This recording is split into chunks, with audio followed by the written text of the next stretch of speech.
Hey, what's up folks? So today I'm making a video on the h3 bishop e3 system in the King's Indian, also known as the Karpov system. Lately I feel like this line has been extremely dangerous and very trendy in white games against the King's Indian, being played by people like Fabiano, Caruana, and other very strong grandmasters. And as white, as a d4 player, I've really been enjoying this system and would happily recommend if you are a d4 player and are looking for something that's pretty sharp and tactical and is going to be posing some real problems for your King's Indian opponent. Now, of course, a lot of you guys know that I'm a King's Indian player myself, so I have to face the system. And while I don't think it's any kind of refutation, I think black can get some reasonable King's Indian play. I do think the line poses some really difficult strategic problems. And if you kind of understand what you're going for white in this line, then you can really use it, I think, to score a lot of points, especially against an unsuspecting, kind of unprepared King's Indian player who doesn't quite understand the difference between this variation and, let's say, the typical h3 Makaganov variation, where white will usually develop the knight to f3. So let's talk about the details here. The key difference between starting with knight f3 versus bishop e3, as I would like to recommend, is that you can still develop this knight to e2 and then one day to g3, especially behind this pawn on g2, which is going to be heading to g4. Now, the way a lot of games continue from this moment is black will often play e5, allowing white to close the center with d5. And this is kind of exactly what white is hoping to achieve. The idea from here is to play a very quick g4, and then eventually transfer the knight to e2 and g3, where this knight on g3 is going to be very instrumental in white's attack. Not only does it restrict black from being able to play their typical breakthrough move f5, the knight can also jump into f5 and sacrifice itself in many variations, and it generally is supporting white's attack much better than the knight on f3. So this is the key difference in this line, and a lot of unsuspecting King's Indian players might play this the same exact way they deal with h3 and knight f3, and I think this is a mistake because I think the line can go in very different directions. By the way, I do think this system is also pretty dangerous, but it does contain a ton of theory. Black has a very wide choice of options here against h3 and knight f3, so I do think it's a really interesting option, but does come with a lot of theory and work if you want to play it as white. Not the easiest system to pick up, I would say. Now, it is important to start with h3 just in terms of the move order, as if you start with bishop e3, we don't really want to get hit with knight g4. This is kind of annoying. And I want to talk a little bit about what is going to happen after h3 castles bishop e3. e5, I would say, one of the more common choices you'll see black play in this position, and d5. Now, before we go any further into looking into this variation, I do want to note that black has other options that they can play here from black's point of view. One very popular move is to play c5, where the idea is to immediately play c takes d4 and transpose the structure into a type of Marazzi bind. Here, white should usually respond with knight f3. Now that black is getting ready to take on d4 and open the center, it doesn't make sense for white to play for the kingside attack with g4. You need a closed center in order to do this, and I really can't stress that enough. Here, after c takes d4, knight takes d4, the character of the position definitely changes. Here, white is going to be playing in a more positional sense, and is basically a Marazzi bind, an opening you would get from the accelerated dragon, where white is kind of playing for the space advantage and playing for the squeeze. There are different ways that black can play this and different ways that white can play this, different setups here. I would say this is a key area to think about. White often develops the bishop to g2 in this position, but there are other setups available, for instance with queen d2, f3, and then the bishop coming out to e2. In addition to this line, black can also play knight a6, which I personally like as a King's Indian player myself. And the idea behind this one is to stay flexible, continue with c6, maybe even knight to c7, and then from there deciding whether black wants to play the typical move e5, or maybe even in some cases going for the b5 pawn sacrifice. So this is another very possible way for black to play. There's a ton of theory here, and white has a lot of moves. They can transpose back into the knight f3 lines with knight f3. They can play g4, which I would say is probably the most aggressive and the most critical choice. And the position after g4, c6, I would say still a lot left to be explored here. There's tons of theory, but definitely a big battleground that you guys may want to investigate further. So going back to the position after e5, d5, which I think is going to be the most common position you'll see when you start playing this line. As for most King's Indian players, it's very natural to simply play e5, force the structure, and then figure out what to do from here. And from here, black actually has quite a few options, and the way I want to kind of structure this video is to show you guys some model games, some model forms of how white should develop their play here, and kind of provide like a blueprint for how to approach this system.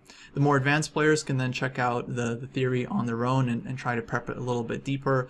I'll try to highlight which parts I think are the most critical in terms of the current state of theory. But again, what I really want to focus on is showing you guys the blueprint and the ideas about how to actually develop white's play and develop white's attack, because I think it is an extremely dangerous system for black. The first game that really proved this to me was this game back in 2018 between Fabiano Caruana and Hikaru Nakamura. Some of you guys may have seen this game before. It was played in the London Chess Classic. And in this game, Hikaru chooses to start with a5, which is a very typical move for black in the King's Indian, especially in response to d5. And he's basically carving out space on the queen side. He wants to go knight a6 and then bring this knight either to b4 or to c5. And the game developed, I think, in a very typical way. I've had a few games that have gone almost exactly the way this game continued for quite a number of moves. White plays g4, knight a6, knight g2, and here Naka plays the move knight d7, which is pretty thematic for this line. The idea is to bring this knight to c5. At some point, black may want to play f5, and this other knight on a6 again can go to b4, and black tries to generate some queenside counterplay. Well, Fabi played queen d2, knight c5, knight g3, c6, bishop e2, cd5, cd5, black plays a4, and now h4. And this is basically the main picture you guys should try to, I guess, take away from this setup. White has basically done everything perfectly. The knight is on g3, the queen is on d2, supporting an eventual bishop h6 idea to, of course, just attack on the king side. The bishop on e2 is doing a really important job of covering the g4 pawn, and now with his last move h4, white is kind of showing his hand and what he wants to do here. He wants to play h5, bishop h6, take on g6, and just play this very thematic plan of trying to checkmate black on the h-file.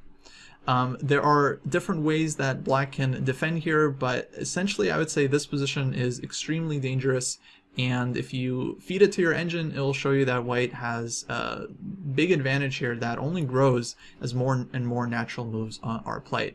So let's see what happened, because Fabi actually ended up losing this game somewhat tragically. He had a completely winning position, but he simply wasn't able to find the winning blow at the critical moment. But the way he built the attack, I think, was basically flawless and deserves to be modeled after if you play this line.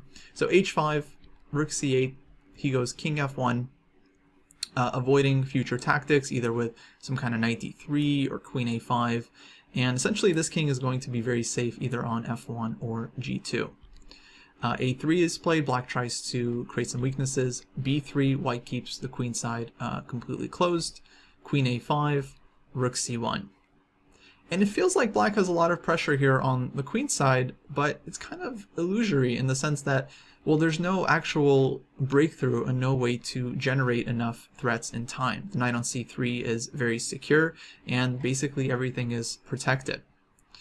So here Naka starts playing defense, goes f6. Without this move, white is basically ready to play bishop h6 and again crash through with bishop takes g7, hg, queen h6 check, and game over. So f6, preparing to bring the rook to f7. White played king g2. He is now in no rush.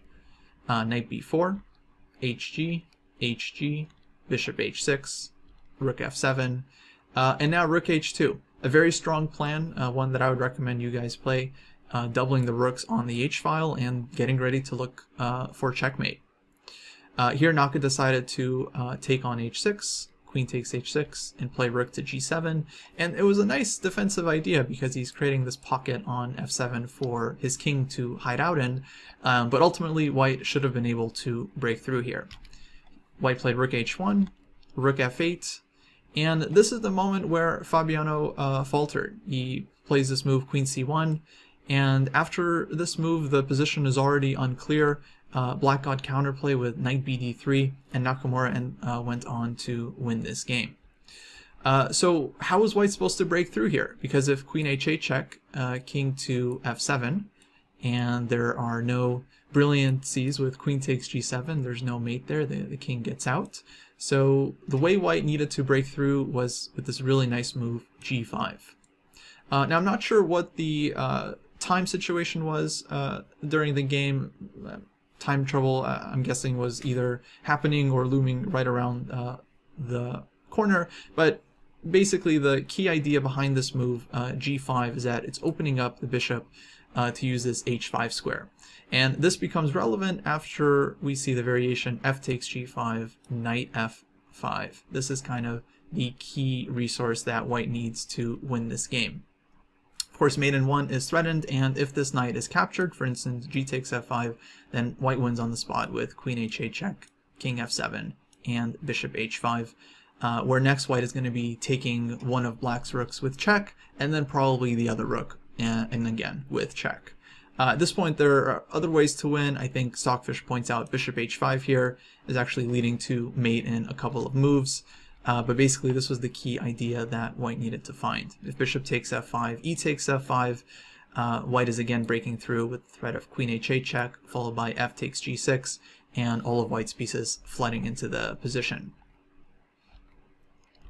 So had Fabiano found this move g5 with the idea of playing knight f5, as well as the threat of g takes f6, rook takes f6, queen h8 check, king f7, and rook h7, where white also breaks through, then he would have won a brilliant game. But he ended up losing this game, and I think the line, it definitely didn't go unnoticed, but it flew a little bit under the radar because he didn't actually win the game. But the way he played it, I think, was absolutely perfect up to this point. And you guys can try to essentially follow the same exact attacking plan, keeping everything defended on the queen side, and eventually breaking through on the king side. I'm going to leave the PGN of my full analysis in the description to this video, so if you guys want to see the game, play through it, check out some other variations, I would definitely encourage you guys to do so. So of course, like I mentioned, black has many other ways of playing, even from this position and also from before, but this game, Caruana versus Nakamura, I think just really demonstrates the blueprint about how to play that kind of structure, so definitely worth studying. Other options black has here include playing for a very quick f5. For instance, one way black can play here is to play the move knight to e8, opting for a very quick f5. Here white should again play the immediate g4, and as is typical in the h3 line, one of the main benefits of playing g4 this early is that if black wants to play their thematic f5 break in the King's Indian, well then they're going to have to allow g takes f5 and an opening of the g file. Now this isn't fatal in the typical h3 lines, but in these lines after e takes f5 and bishop takes f5, white can again put the knight on e2, and compared to the lines with knight to f3, once again this knight heading to g3 really makes a huge difference for white, because not only does it target the key f5 square, it also hits the key e4 square, and this knight does a much better job of fighting for the kingside light squares than the knight on f3 does.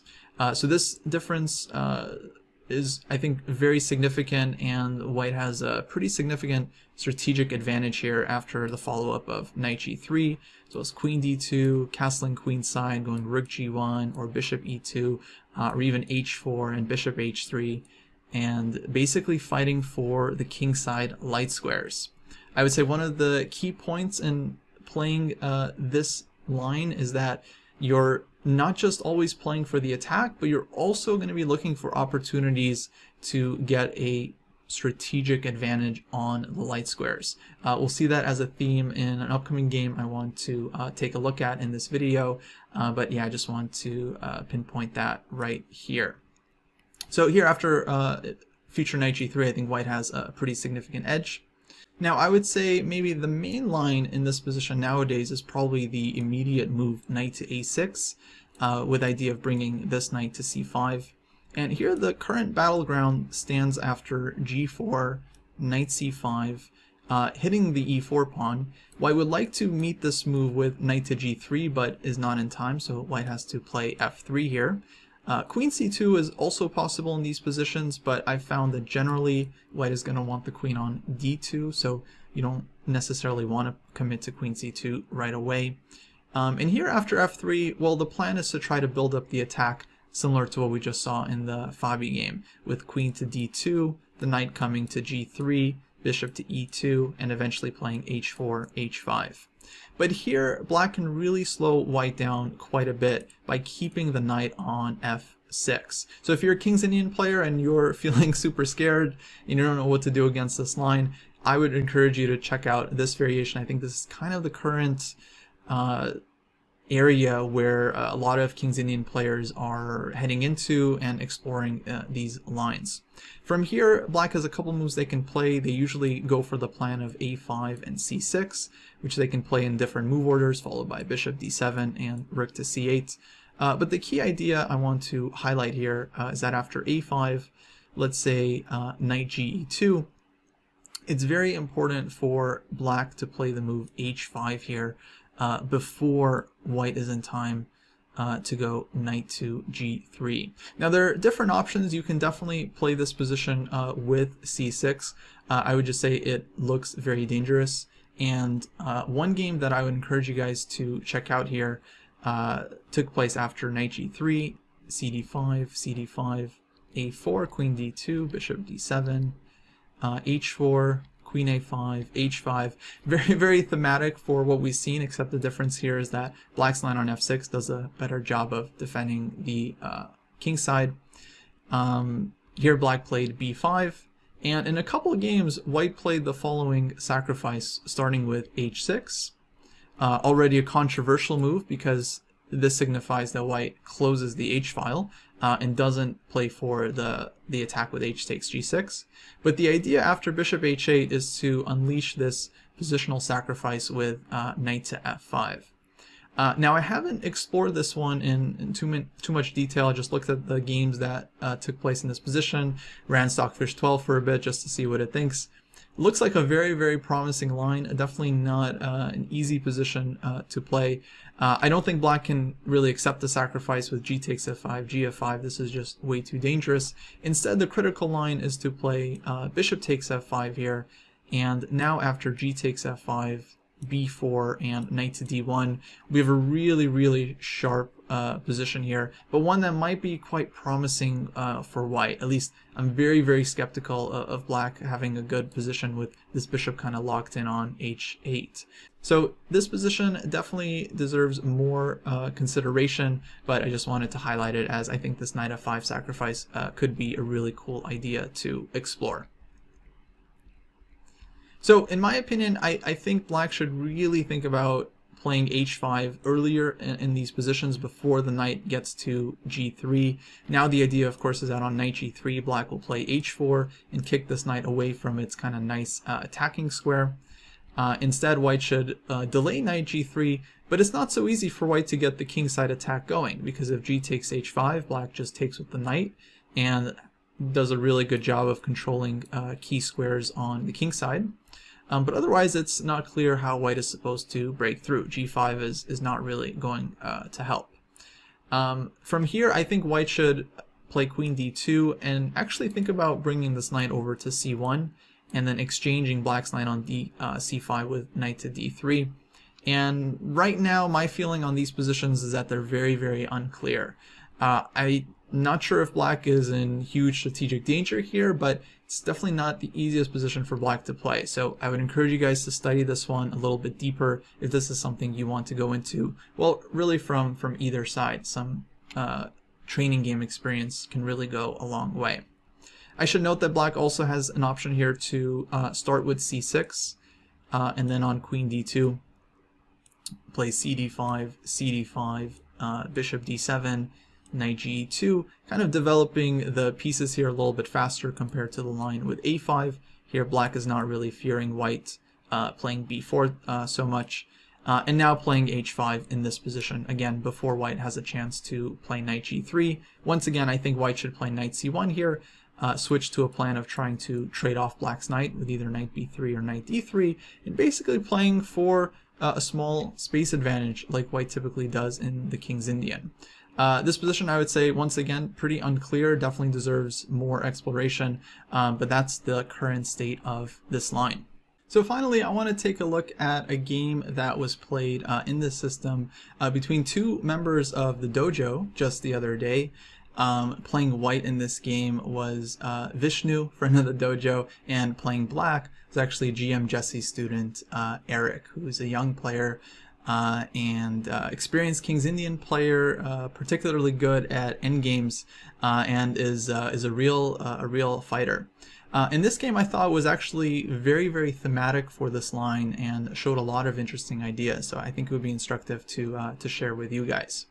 So in this game, black played knight f d7. Once again, a thematic move, but black plays it very, very early, indicating desire to play f5. Once again, a very typical and thematic plan in the King's Indian. I think if you play the system, a lot of your opponents are probably going to play either knight d7 or knight e8 in this position, playing for this f5 idea. Actually, one note I want to mention here that I didn't mention earlier is that if black plays knight h5 in this position, which is again another very thematic move, trying to play f5, here g4 is not really so great for white. Black will just play knight f4, and if you take this knight on f4, black will happily take back. You can win that pawn. As long as black opens up the bishop, they're often happy in these lines. Instead, what white should do is a really nice move bishop to e2, hitting the knight on h5, kind of inviting black to play knight f4, and then bishop to f3. And the devious little threat here is that white is looking to play g3, where the knight is kind of stuck. The knight has to go back to h5. White will, of course, just take it. And I think what black has to do here basically is play f5, g3, take on e4 here. And I think white can take with the knight here. We can probably also take with the bishop. And black will have to go back with knight to h5. And the fact that white has assumed control over the e4 square here is definitely a big positive. Okay, so I just wanted to mention that as it is kind of an important detail. You will have some players playing knight h5 here, but it's pretty dangerous for black after this bishop e2, bishop f3 plan. Okay, so going back to our final game where knight f d7 was played, Vishnu played g4, which I think is the right move, f5, gf5, gf5, and e takes f5. Now, funnily enough, Anatoly Karpov himself had this in a simul game about a little over 10 years ago, where his opponent played, let's say, obvious move rook takes f5, and he was able to demonstrate actually a very simple way of playing this position for white. Starts with bishop d3, rook f8, and knight to e4. Not the only good move in the position, but a very demonstrative one. He's just using his outpost in the square with the square e4, as his knight is just very, very strong in the center. Game continued knight f6, knight f3. Interesting move that he decides to actually put his knight on f3 after all. But his idea is shown in his next move, knight f g5, where he's just fighting for the e4 square. Black made some trades, bishop takes e4, knight takes e4, h6, queen g4. I really like how Karpov played this game. It was very, very straightforward. Now, of course, this was a simul game. His opponent is probably an average club player.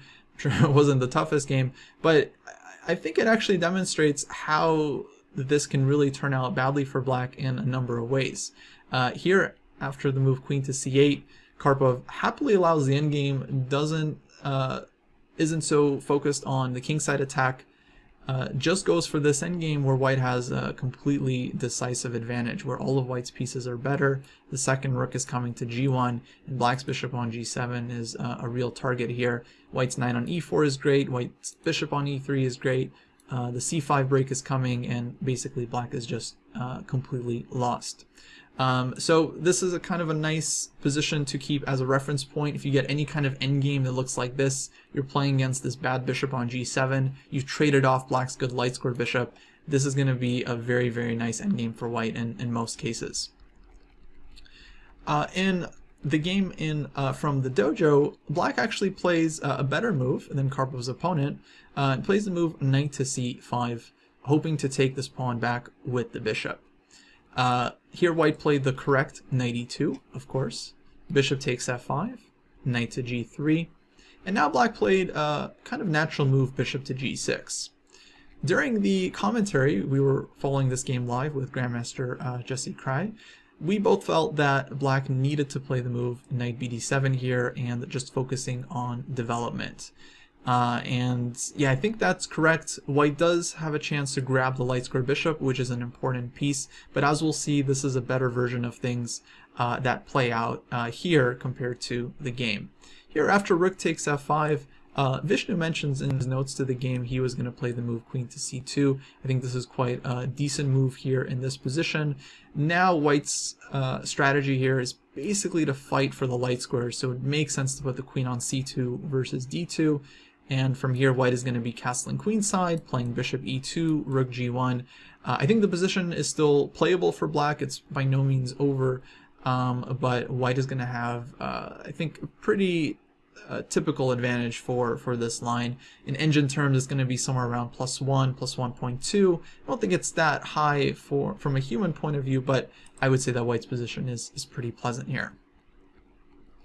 In the game, black played bishop g6, and although black gets to keep arguably his most important minor piece, it does come at the cost of time, and now white plays really strong move, and very thematic move, I would say, h4. Simply wanting to kick the bishop with h5, force it off of this diagonal, and start opening up more lines towards black's king, which is going to start feeling more and more exposed.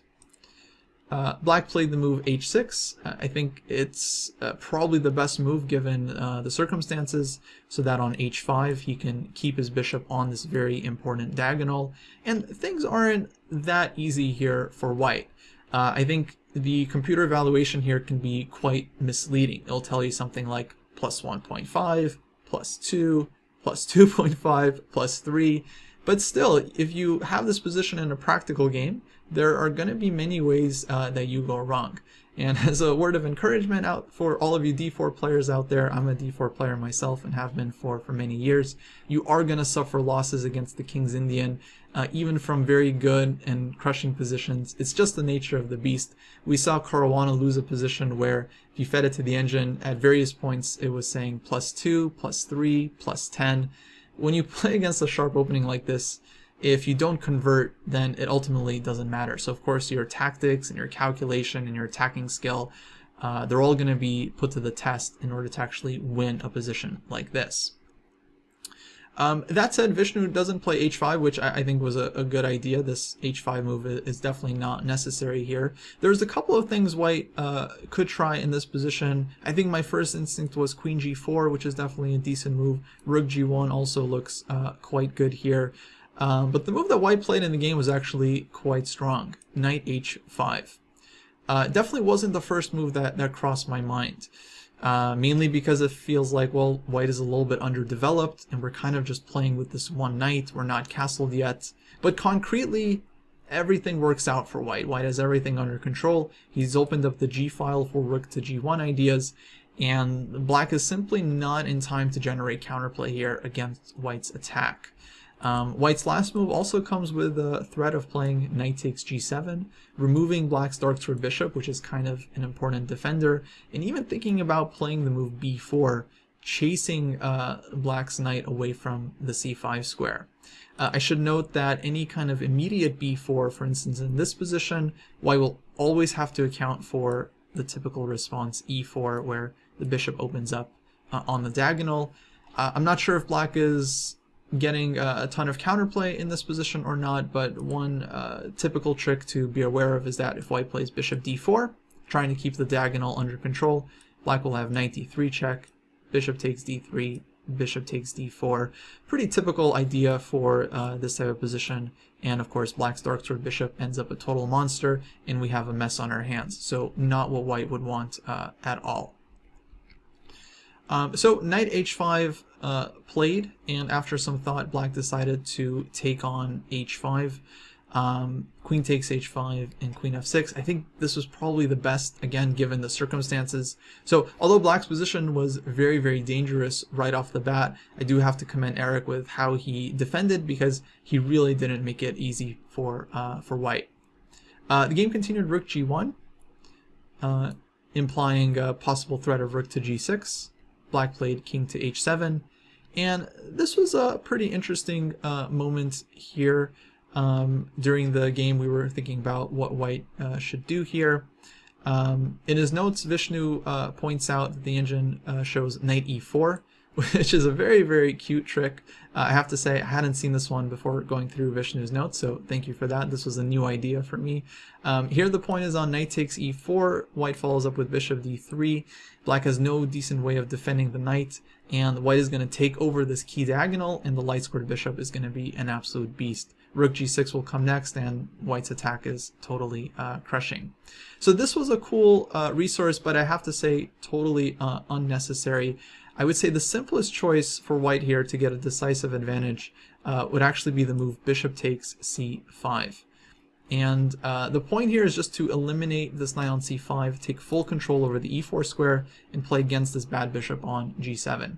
Earlier in the video, I mentioned how white should be willing to play for both the attack in this variation and also for the squeeze, the strategic advantage. And this is kind of what I'm referring to here.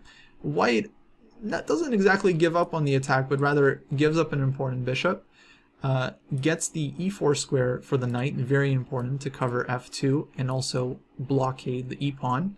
I don't think white would want to allow black to push e4 and open up the diagonal, so it's really important to block with knight to e4. And now, for example, after queen to f5, white can go for this kind of endgame with bishop d3, and black is just busted. Knight takes c5 is coming, knight to e6, black is underdeveloped, and the light squares here are just really too painful for black's position. So I think that, in my opinion, was the most clear-cut way to just get a decisive advantage. I think black has almost zero chances in that endgame. Vishnu's choice, queenside castles, I think is also quite good and thematic. Keeps the position sharp, but white has a huge and I would say decisive advantage here. Knight bd7 was played in the game. Another, I would say, critical moment where white has kind of a wide choice. My feeling during the game was that bishop h3 is probably the move to play, and yeah, I think this is quite a good one. Now that the d3 square is covered, we can put our bishop on this diagonal, and the idea is to, well, basically just put pressure on the light squares. The engine shows some funny ideas here where white can play like rook g5 and bishop f5 check.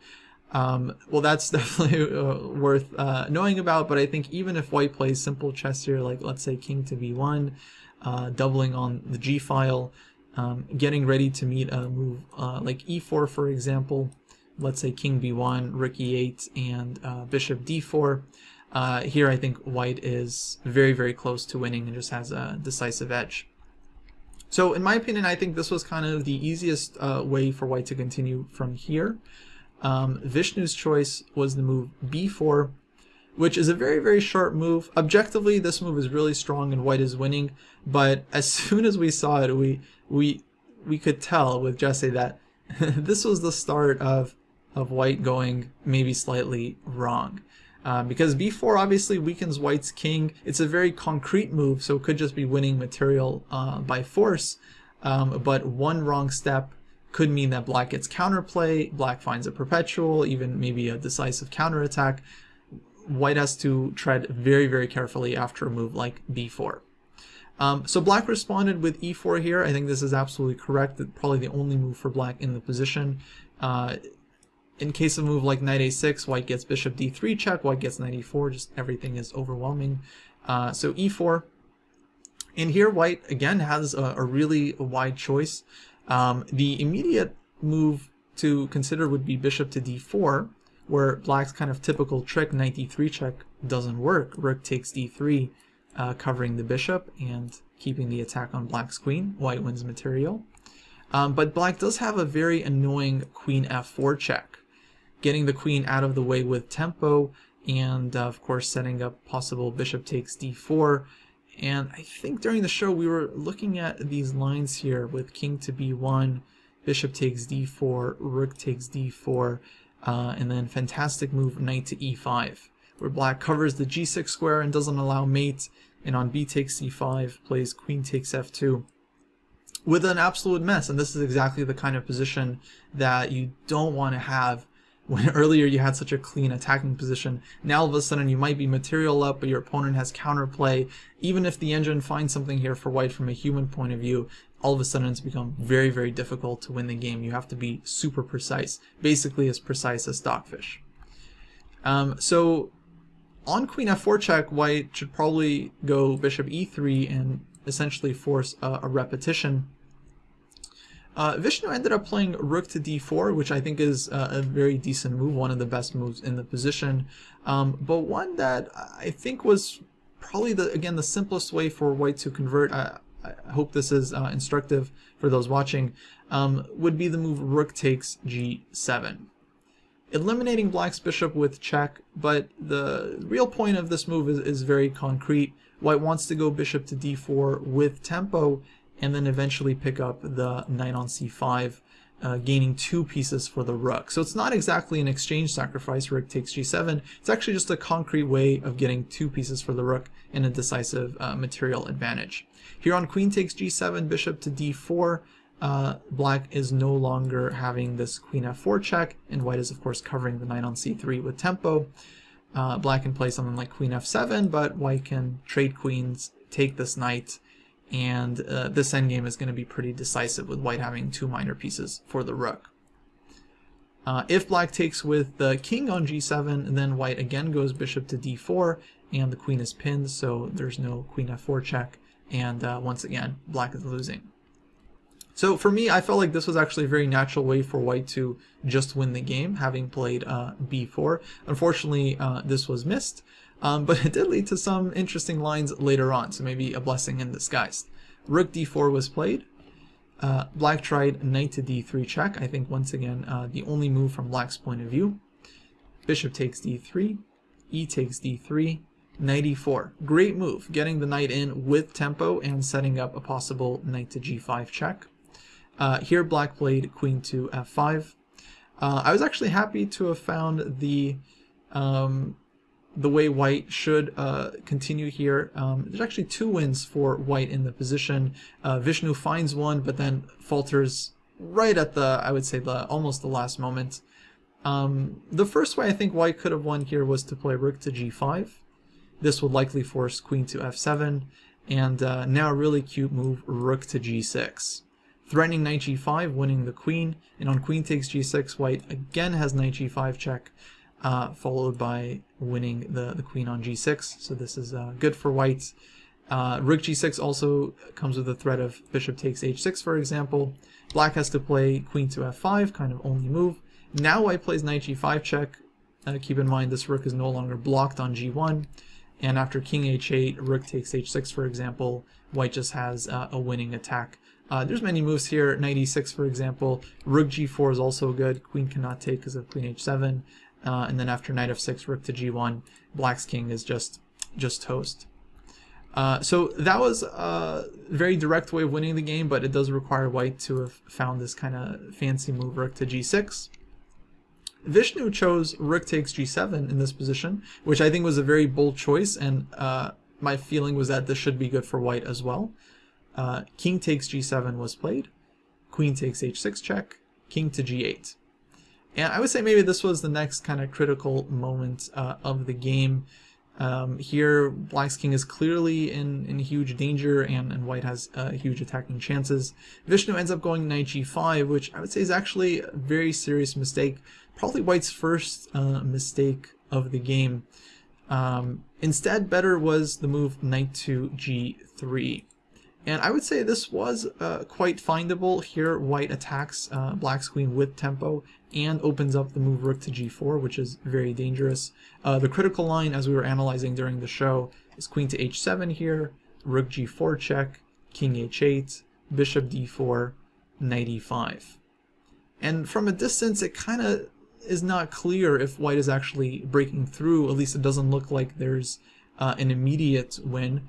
But after the really strong move queen to e3, just backing up and threatening bishop takes e5, as well as rook to g5, rook h5, white's attack is simply overwhelming. Black kind of has to play rook a8 here, nothing else to do, the knight is pinned, and then after rook to g5 and rook h5 coming, black is essentially lost. I believe Vishnu mentioned that he had was calculating this line with knight g3 and basically got stuck somewhere around here, like not quite seeing the way to break through. I would say that in this position, queen e3 is not 100% necessary to see from afar. It does feel like a position where white should have a ton of compensation just based on the fact that we have this amazing bishop and the king is so far cut off. So if we have a way of keeping the queens on the board, then we don't necessarily have to see much further than this to understand that white's compensation should be quite strong. Unfortunately for white, after knight to g5, black found really strong defensive move rook f6 and was actually holding the position. Now white's threats kind of ran out. He had to slow down with queen h5. I think black had some options here. For instance, knight e5 I believe is a good move. The game went on for some time. In fact, black played queen to g6 here, allowing white to go for this endgame where he's still down in exchange, but he's about to have two pawns for it. With king takes d3. We'll end it here, as this isn't an endgame video, but I hope the middle game and the middle games that we looked at in the rest of the video were instructive for you guys, just in terms of seeing how the position might play out and what are the types of ideas and tactics that you may need to look for later on. This game ended up drawn after what seemed to be a pretty heavy fight. The players played for many more moves. Once again, I'll leave the PGN to this game and all the other games and analysis that we looked at in the description below, so you guys can download that and analyze that for yourselves. And yeah, if there was anything I missed in the video, any lines that I didn't cover that you are curious about in this variation, leave a comment with your question below, and I'll try to respond to everyone that asks about something. In the future, I may do more opening videos based on how this one is received. I do have a lot of fun lines that I like to play, and I'm happy to share them. But of course, it does take time and effort to sit down and record your thoughts. But I do hope that you guys found the video instructive. Thanks for watching. Please leave it a like or a thumbs up if you enjoyed the content, and make sure to subscribe to the channel if you haven't already. We do really appreciate it. Alright guys, with that, hope you have a great rest of your day, and I'll catch you next time. Take care.